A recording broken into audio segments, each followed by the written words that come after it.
This is Texans TV. Hello, Texans, and welcome to our Texans training camp special. I'm Mark Vandermeer, voice of your Texans. We're here in the team shop where you can get all the latest Texans gear. New uniforms on display, they've got them here. Well, we've got Texans on display at training camp. It got rolling with a visit with the Executive Vice President and General Manager Nick Caserio. Let's visit with him field side as he appeared on Texans Radio. We are having a day here at Texans Training Camp. Mark Vandermeer, John Harris with you live field side, Houston Methodist Training Center with Executive Vice President and General Manager Nick Caserio. Nick, thanks for joining us. It starts. It begins. I want to start here, though, because you talked about it a bit in your press conference. This is a big organizational effort right here to stage camp, to begin the season, to get everybody ready to go. Football season has started. Welcome back. No, a number of people have been involved in this effort, especially kind of on the heels of what happened there last week, from coaching staff, players, operational staff, to put training camp together and to give the fans a great experience when they show up here next week. So a lot of effort, a lot of work from a lot of people, and it's just kind of reflective of the whole team mindset. Kind of takes everybody. We rely on everybody here organizationally, and it's not about one individual. It's about us trying to put our collective best foot forward as a group. And hopefully we're able to do that here as we get started. Nick, last night I was watching Hard Knocks, and I can't wait for the Texans to be on Hard Knocks. Yeah, sorry. But they, one of the things that Liv Schreiber said, free agency is over, and I was like, no, it's not. It never ends. Like, the player acquisition transaction process never ends. And we get the email this morning that you've added 3 different players to the roster for training camp and what their futures might be: Malik Fisher, Chris Reed, and then Quintez Cephas. What can you tell us about those 3 guys being added to the roster right now? Yeah, kind of varying levels of experience. Chris is a player, inside player primarily, wasn't drafted, has experience in a cult system with Coach Strausser, so kind of bounce around there a little bit, but really more depth inside more than anything else. Really on the heels of kind of Ladarius Henderson kind of waving him injured, essentially going to IR. Yep. So just trying to continue to build the depth. You know, Cephas was a player, wasn't highly drafted, but had an impact for the Lions there over the course of 2-3 years. Was out of football last year because of his individual situation, but a player that we actually worked out the end of the spring there in May. So younger player, has some level of experience.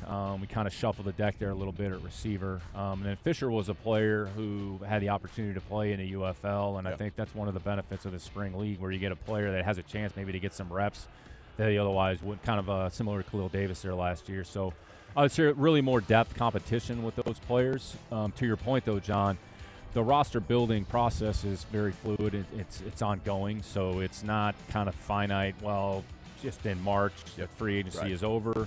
It's kind of continuous, and there will likely be things that take place here between now and the start of the season as well. So, but that's just part of the process that we have to go through on a regular basis. So you're in the Hall of Fame game, and that's why we have the early start to training camp. How does it affect things having one extra week of camp, and never mind 4 preseason games, but just having that extra week of practice, Nick? Yeah, no, it moves everything up, and it just gives you a few more opportunities to kind of get on the field. And what it essentially does is extend your ramp-up period to some degree. So the league has rules in place where the first 3-4 days are sort of controlled anyways, a certain number of minutes that you can be on the field. But you're able to start that clock a little bit sooner. So kind of once we get through Thursday, Friday, Saturday, players are off Sunday, then next week we'll kind of be able to go more of a regular practice tempo and timing. So we've embraced it. We're honestly looking forward to it. So it's good to get back, good to get started. We kind of had a truncated spring where we just kind of flipped it, where we kind of cut a week off, understanding we were going to probably pick it up here in the back end of training camp. So we're excited to be back. Got a good energy, good mindset, a good attitude. So, yeah, we're glad to be here. Along those lines, Nick, because of the Hall of Fame game and because of our first preseason game, we're staying up in Ohio. You know that place pretty well. It's really not about that, but what are the advantages of having a situation like that where you play a game but you stay up there? It's not joint practices, but you're on the road altogether for a week. What are some of the advantages you get from doing something like that? Yeah, no, there's a number of them. I think first and foremost, it was based on kind of logistics. So instead of playing a Hall of Fame game, flying back to Houston, and flying back to Pittsburgh, the way it worked, we're playing in Canton, then we're playing the following week in Pittsburgh. So it was, can we maybe find somewhere where we can kind of stay, have our normal football operation, have a normal, I would say, 3-4 days of practice, and then shorten the travel. So, and then when you're kind of removed, it's kind of as if when you go away for a camp. Yep. So, Right. The Texans in the past have gone to the Greenbrier. There's other teams that have used the Greenbrier. The Chiefs go to whatever the school is they go to in Kansas City. But when you're there, it's just you. That's all you have to worry about is the team, football, more time together. It doesn't mean that you enjoy the time away from your family, but it just kind of shifts the focus a little bit. So, hopefully we can take advantage of that week and just have a good week and kind of still normalize the process. But going back to your earlier question, Mark, that entails a lot of legwork of other areas of football on an operational, and as well Clay Hampton and his team on the logistics front. So trying to get everything organized. So do we have a hotel? Do we have somewhere we can practice? What's the transportation back and forth like? And in the end, try to put the players in the best position so they can perform at their highest level. Mark will know this one. Don't forget the quarterback's red jerseys. Oh, yeah, that's right. Remember day one, 2015? Don't forget the quarterback's red duct jerseys. tape on them or something. Just make sure you stay off the quarterbacks and So that's all. That's it. We're going to see the Texans practice at University High School, and I know you're familiar with that. Never heard of it. It's your alma mater, Nick. What is that going to be like? Can we have the Nick Caserio reality tour and just explore the high school, the grounds? How has it changed since you've been there, that kind of thing? You'll probably see a lot of bad pictures and bad photos of bad haircuts probably. We need to see the hair. Building. That's big. No, it's it really just kind of worked out from a logistics standpoint. So the hotel is probably about 15 minutes away from the high school, and I love my experience here. It's all boys. It's K through 12, but the upper school is 9 through 12. I mean, it's a massive campus. I mean, there's 100 acres or whatever it is. So the school is kind of situated up front, and then you kind of drive around back, and you have the game field, the main game field, which is field turf, and then you have multiple practice fields. So it just kind of suits our needs. So, again, it's more functional more than anything else. So the fact that it's at US and my former high school, I think, is more happenstance more than anything else. But it's just the way it worked out. So haven't been back there in a while, so it'll kind of be cool to go back there, for a period of time. My family's probably more excited than anybody because at least I'll be somewhat around. So, during the season, my favorite part of every interview, exactly what it is. I wait until about halfway through the interview. And then you tell Mark to hit the road, and you say, let's that's talk right. about the opponent. And then it's like, okay, we got the Pittsburgh Steelers on deck. All right, give us a scouting report. You give us a pretty thorough scouting report. I'm going to ask you a tough question. Give us a scouting report on the 2024 Texans. Yes! Yeah, I mean, mentioned a little bit earlier. I mean, we feel like we have, a good football team. So what it looks like on the field, but I think we have quality, I would say, players and quality depth at multiple spots. I mean, some positions there's probably going to be a little more competition than others. But, I mean, I think the front hopefully will be a strength of our team. We've invested resources in both areas. I think we have some young skill players on both sides of the ball, whether it's receiver and the secondary that have played good football, and hopefully we have some other players that are going to play good football for us.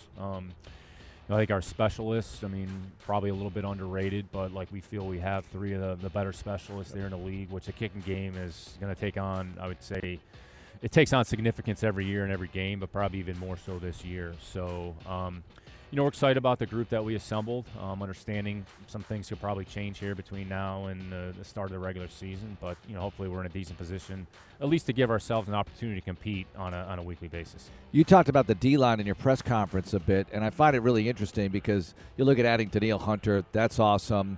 Obviously, JG's now in Minnesota, but bringing Barnett back and then bringing Jerry Hughes back late in the offseason. And then the guys at tackle, the more we look, the more we like. Can you discuss them a little bit? Yeah, I think you articulated it well, Mark. I think it was kind of working backwards with Derek and Jerry. Obviously, year of experience in the system. Jerry's a pro. Jerry keeps himself in great shape. He's got a great attitude. He's great in the locker room. He's a great teammate. He's great to have around. Derek played pretty good football for us here at the end of the year. So we're going to play 4 or 5 defensive ends. We're going to play 4 or 5 defensive tackles who are available. In the spring, it's always hard to kind of evaluate the defensive line because there's no contact involved and the run game is limited. But Khalil really made some improvements there in the offseason, kind of built on some of the things he did last season. I'd say one guy that's really not talked about that much is Kurt, but from the day he walked in the door, he's just been so steady and so consistent, and he's been out there and he's produced when he's been given the opportunity. So, Settle's a young player that has some experience in a couple different systems. Sosa, McTelvin again had a really good spring. So, and then Foley has been a pretty good player here, a little bit more of a run player. So we didn't see all those guys all at one time. But kind of excited to see what that looks like here once we get started. Nick, it kind of goes along with the first question I asked you about transactions. You brought in Malik Fisher. He comes from Villanova, but he was in the UFL. Did Khalil's experience here last year play a role in a sense that, hey, we took a shot on a guy like Khalil Davis? Now, he'd been around the league a little bit, but taking a shot on him, and it seemingly played off. I mean, it's 15 games. He was on that second. He and Kurt would come in a game, and they would do some good things, and then you bring him back. Did that experience with Khalil kind of play a role with bringing in Malik? Yeah, John, you probably have to be careful to extrapolate kind of one for one. I think it's really more about opportunity. I think the whole idea is anytime you bring a player in the spring or like before the start of training camp, a lot of it is, are they in good condition? Are they ready to go? And when you've played football for multiple months, which in Malik's case he did, and he played well, but it's a different level of competition. So it's not necessarily one for one. You expect Malik to perform as well as Khalil did. Khalil, I mean, nobody thought anything of Khalil. Then he got here and he made a few plays, so we kind of kept him around. And then when he was given the opportunity, he took advantage of it. Excellent. Nick, thanks so much for the time. We'll visit soon. Good luck with camp. Thank you, fellas. Good to be here. That's Nick Caserio, Executive Vice President and General Manager of your Texans, who are embarking on day one of training camp 2024, the 23rd training camp in the history of the franchise. My goodness. Coming up, see the head coach in action. DeMeco Ryans mic'd up next. What's up, guys? What's up?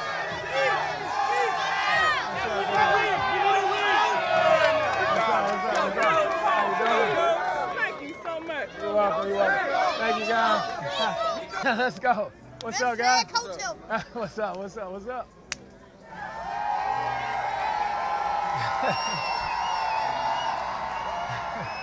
Everybody showed up. I didn't think they're going to show up with the rain. No, they go. They're out here. They don't matter. They're here on today. Making some plays.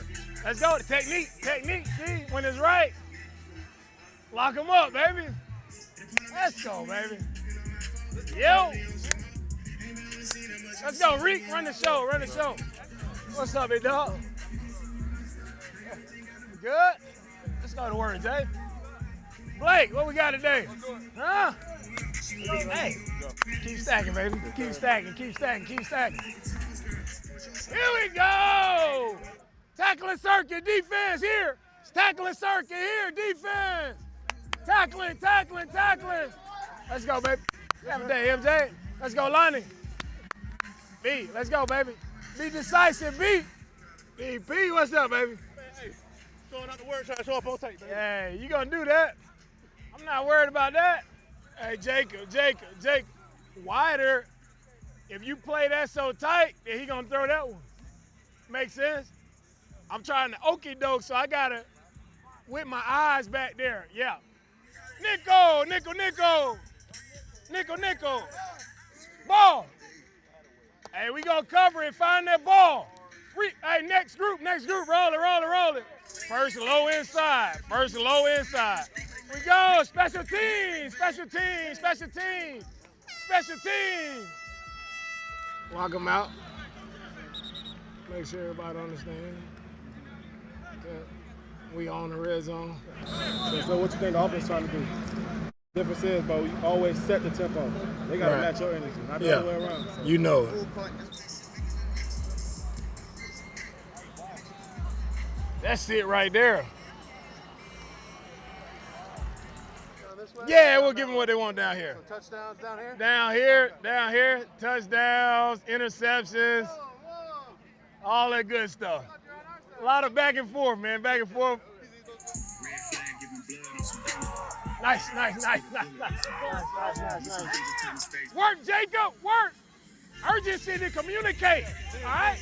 Hey, urgency to communicate faster, much faster. Let's go. Hey, we got to communicate much faster.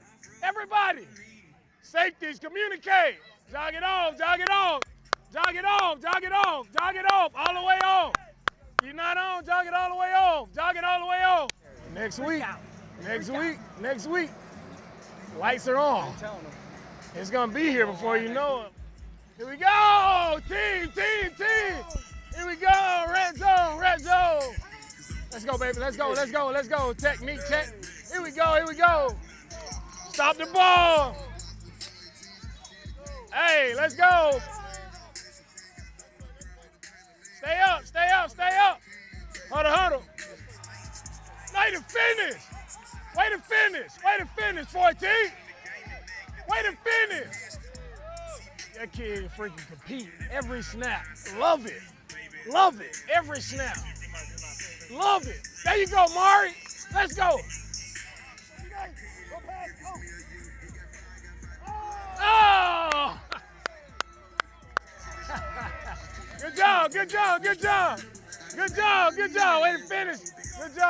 Good job. Coming up, sights and sounds of Texans training camp.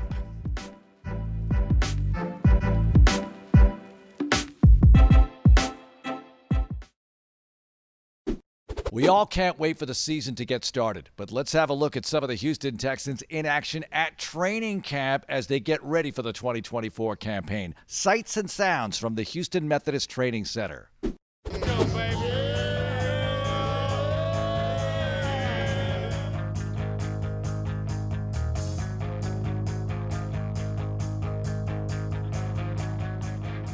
Couple days of mini camp have gone really well for us. I really love the competitive spirit of our team.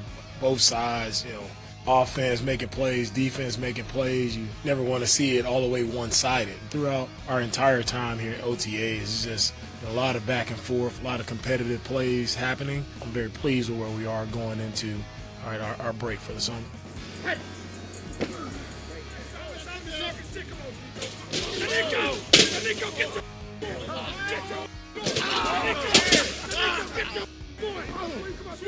We have a lot of big goals on this team, and I mean, that's how it should be. A person always doubts himself, probably will never make it to that point, so you got to have confidence and have a goal and a plan and execute that plan. That's what we're doing, and you have to be where your feet are. We're in training camp right now. We got to just execute that and make sure that we're taking every day to get better. Everybody just wanted to see everyone do well, but also do well themselves, of course, and when that's in the locker room, it's nothing but success waiting to happen. So that's kind of the vibe right now, the locker room. And winning, that's the goal. You win, you move on. So that's the goal from the start to finish. Last year is last year. It's over with. I feel like it's a whole new slate, whole new season. Great opportunity for us to go out and repeat what we did. It's a lot of improvements for us, all around. And I feel like this camp continue to stack, continue to build, and work on us. For me, I always feel like it's somebody trying to take my position, and it's somebody always behind me that's just trying to come get what I want. So I always want to stay on edge. I always want to stay in front. I always want to stay up to date with whatever I got going on, man. And that was my whole mindset, and that's my mindset now. It's how can I continue to get better? What am I doing to set myself apart from the rest of the competition? And that's just been my mindset the whole time. I'm just big on everybody kind of falling on the same sword. Me being accountable firsthand. I'm not going to be perfect, but let's not ever coach effort, and then technique. So, it's just, I feel like it's the right thing to do. Not just where I'm at in my career, but just how I've been for a long time. I've always, led from the front. Front line always, as young men say, we were on the front line. So, yeah.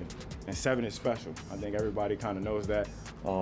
I must reiterate it, though, because I see it firsthand, and taking it play after play and building. So it's a work in progress, just to answer your question. I'm very happy with I'll say our coaches. They've done an outstanding job this entire offseason. From where we were last year to where we are now, credit to our coaching. Our coaching staff has done a phenomenal job of having their guys attentive, ready to go. When we hit the field, guys are locked in, guys know what to do, know how to do it, and that's a credit to our coaching staff. They've done an unbelievable job.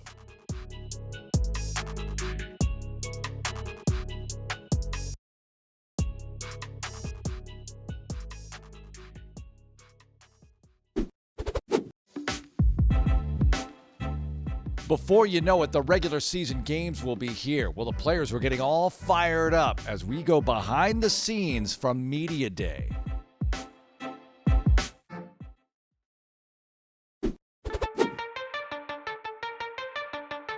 guys? I'm Bryce the Dice, and y'all personally know me from the Hinky Boys. And I'm here to interview the Texans and to ask them some questions and to get my helmet signed.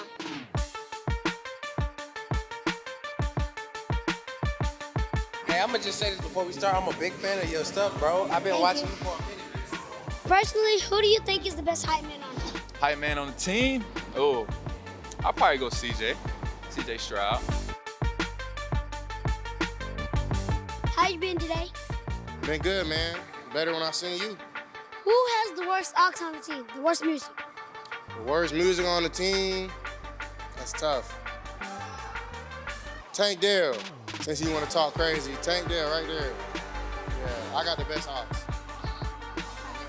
Meet you right there. Meet you too.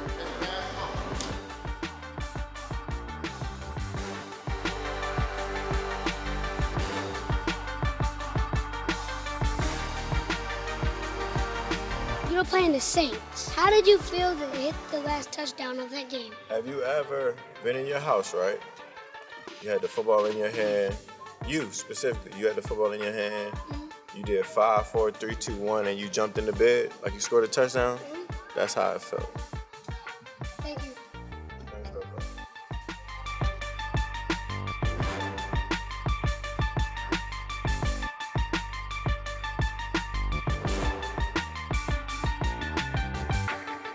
Well, I got all the answers y'all wanted to know, and I'm ready for the season. Bryce out.